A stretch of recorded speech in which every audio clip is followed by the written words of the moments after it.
The following is for mature audiences only, so if you aren't cool with dark, disturbing, and depraved, you might want to keep it moving. Welcome to 10-Minute Murder.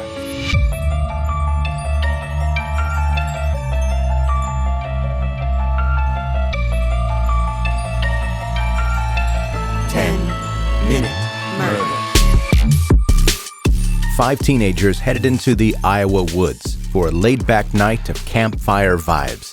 S'mores, laughter, maybe some questionable sing-alongs, definitely ghost stories.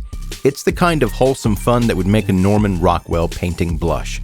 By the end of the night, only one of them would walk out alive. What unfolded at Gitchie Manitou State Preserve is the kind of horror that makes you question everything. Who can you trust? How do you stay brave when your world collapses? And most importantly, why did these three random guys with shotguns think playing fake cops was a good idea? We're digging into a story about survival, betrayal, and a crime so senseless it defies logic. But before we get into that story, if you like your true crime brief and bingeable, you have found the right podcast. Tap the follow button now for access to at least 2 episodes per week. Now let's get into it.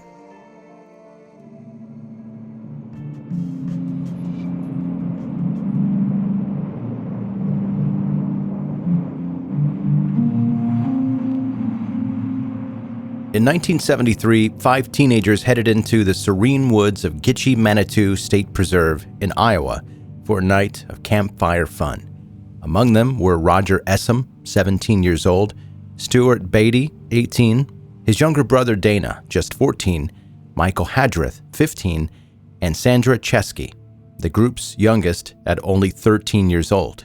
They were all just kids looking for a little escape, a night of laughter under the stars. As the evening wore on, Roger and Stuart stepped away from the campfire, gathering wood to keep their fire burning. That calm was shattered by the sound of snapping branches, quickly followed by 2 deafening gunshots. Both Roger and Stuart crumpled to the ground, lifeless. The sudden violence froze Dana, Michael, and Sandra in place, unsure of what to do. Their confusion deepened when a voice shouted from the darkness, "Come out with your hands up." Out of the shadows stepped 2 men, shotguns in hand, looking ready to use them again. Dana, Michael, and Sandra were paralyzed. Were these men law enforcement? Were they trespassers? Were they even human?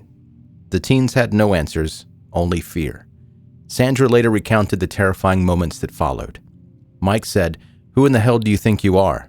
Then I heard a gunshot, and Mike fell to the ground. I was standing right next to him. I fell to the ground. The 2 survivors left standing were Sandra and 14-year-old Dana.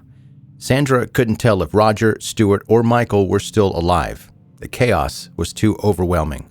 Then a 3rd man emerged from the shadows, his presence somehow worse than the violence they'd already witnessed.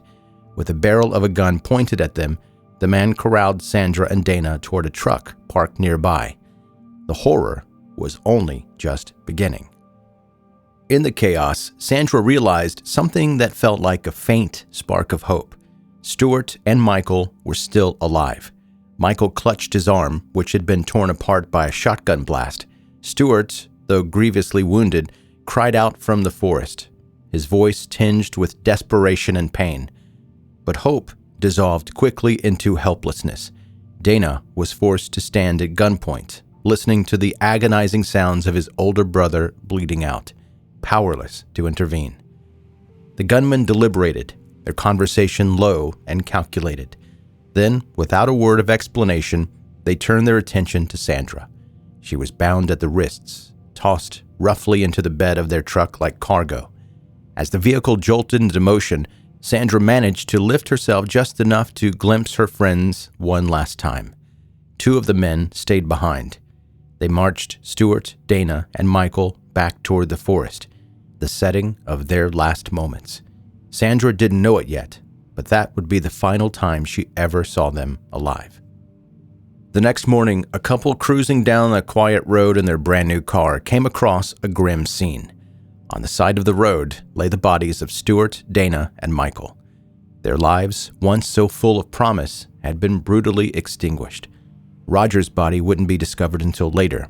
He had perished at the original campsite. For the families of these boys, the news was devastating, a gut punch from which they would never recover. But for Sandra, the nightmare wasn't over. She wasn't just mourning her friends. She was living a personal hell that no child should ever endure. As the truck rattled away from the park, the man sitting next to Sandra decided it was time to talk. He introduced himself with an air of authority that felt chillingly misplaced. He claimed he was a narcotics officer, and worse, that he was the boss. The other two men, he boasted, followed his every command. Sandra's survival, he told her, hinged on one thing: absolute obedience. They arrived at a farmhouse where the other two men were already waiting. The boss stepped out to confer with them while Sandra remained frozen in the truck. When one of the men returned, he climbed into the cab and stripped away the last shred of her childhood. He assaulted her, then sneered as if expecting gratitude. "That wasn't so bad, was it?" he said. Sandra, barely able to speak, told him she was only 13 and had been a virgin. Her words seemed to amuse him. When the boss resumed driving, it wasn't just to take Sandra home, not yet. They stopped at an abandoned house. With a club in hand, he ordered her to follow him inside, muttering something about looking for critters. Sandra refused, standing her ground despite the terror gripping her. Eventually, the boss abandoned the plan, deciding she wasn't worth the risk. "You're too young to get busted," he said, as if the sentiment were somehow a favor. He drove her home, and Sandra's ordeal finally ended, but her determination to bring justice to her friends was just beginning. Sandra's courage was extraordinary. In the aftermath of her trauma, she worked with law enforcement to retrace her steps, determined to identify the places and people responsible. One detail stood out from her memory: the farmhouse where the men had regrouped. Outside, there had been a red fuel tank. The boss had used it to refuel the truck before driving her home. It wasn't much to go on, but Sandra knew that it was the key to unlocking the case. And she was right. The red tank would soon lead investigators directly to the killers, turning the tide in a case that had shaken an entire community. Sandra's resilience paid off in a way that no one could have predicted. While driving through the area with Sheriff Craig Vinson, she spotted it, a red fuel tank, just like the one she remembered. They pulled over to investigate, but the case took an even sharper turn when a truck drove by. Behind the wheel was the boss. Sandra didn't hesitate. She identified the driver to the sheriff, who arrested him on the spot. The boss, as it turned out, was Alan Fryer. The farmhouse with the red tank belonged to him and his two brothers, David and James. The pieces of Sandra's memory clicked perfectly into place. The truck matched, the farmhouse fit the description, and the brothers lined up with her accounts of the attackers. Down at the station, Alan wasted no time, spinning a tale that painted him as the victim. Yeah, he admitted it. He and his brothers had been in the woods that night. Yes, there had been a gunfight, but according to Alan, Sandra and her friends had been the aggressors. The Fryers, he claimed, only returned fire in self-defense, and perhaps, just perhaps, one of the teenagers had been killed accidentally. The story didn't add up. Law enforcement pressed harder, and by the third round of questioning, Alan's version began to shift more toward the truth. He confessed that he and his brothers had spotted the teens drinking and smoking in the park. Their goal wasn't justice, it was robbery. From a ridge overlooking the campsite, the brothers had opened fire, killing Roger Essam instantly. Then came the cruel charade. The Fryer brothers decided to impersonate narcotics officers, believing, absurdly, that this gave them free rein to kill at will. Over multiple interviews, Alan admitted that he had coldly calculated this act, showing no remorse.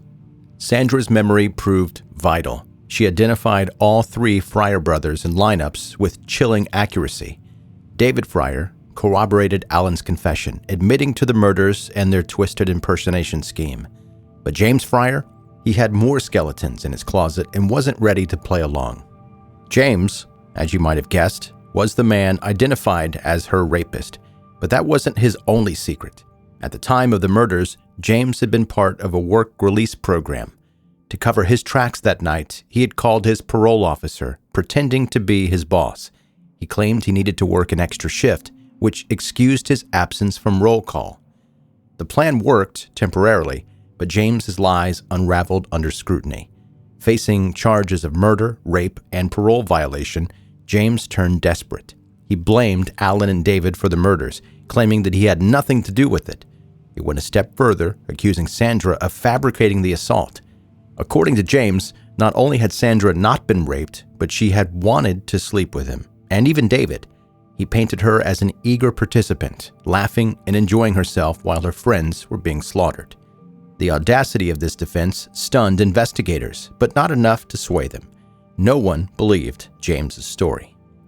In the end, all three Fryer brothers were convicted of first-degree murder and sentenced to life in prison without the possibility of parole. Their gruesome crime, misguided impersonation scheme, and their callous treatment of Sandra sealed their fate. Justice was served, though it could never undo the heartbreak and trauma endured by Sandra and the families of the victims.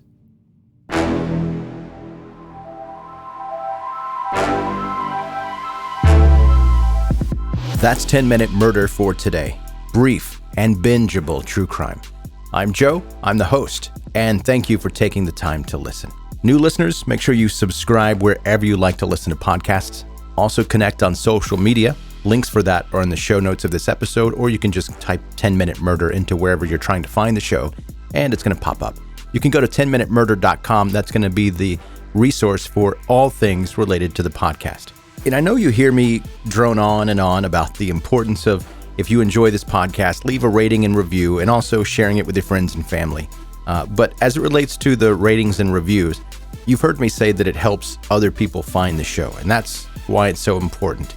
If you're a new listener and you're like, I don't know if this podcast sucks or not, it might be good, it might not be, I don't know. Let's look at the reviews. And then you scroll through them, and if they all like, man, this guy blows, like, what is he even doing? Like, he sounds like he's talking in a bathroom. There's so much echo. And obviously, you're not going to listen to that podcast, right?